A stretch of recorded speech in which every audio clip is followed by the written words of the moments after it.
今天早上买了3斤肉，已经叫外面的加工好了。今天呢，我们做一道客家年味美食，准备了300克的葱，200克的蒜，将葱蒜呢都切碎，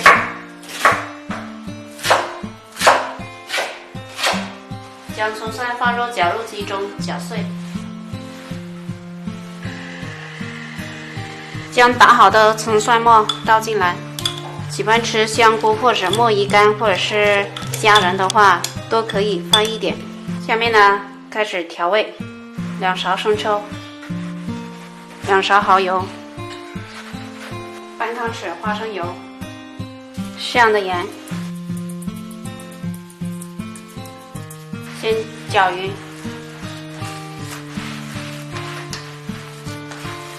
倒入650克的薯粉。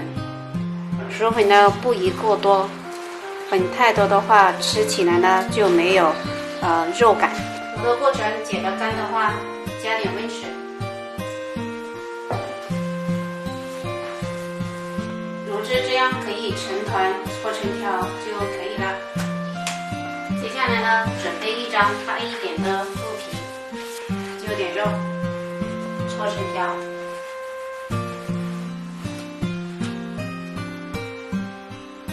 然后卷起来，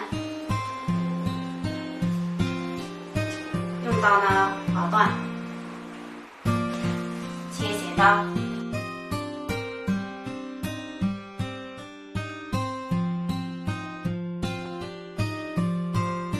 肉卷就已经全部做好了。热锅放油，当筷子放下去冒泡就可以开炸了，中小火慢炸。炸的过程呢，要不停的翻一下面，炸了大概15分钟，像这样表面金黄，里面熟透就可以出锅了。控一下油，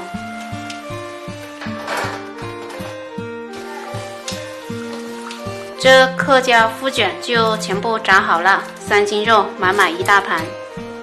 晾凉后，我们就可以放冰箱冷藏保存了，随吃随取。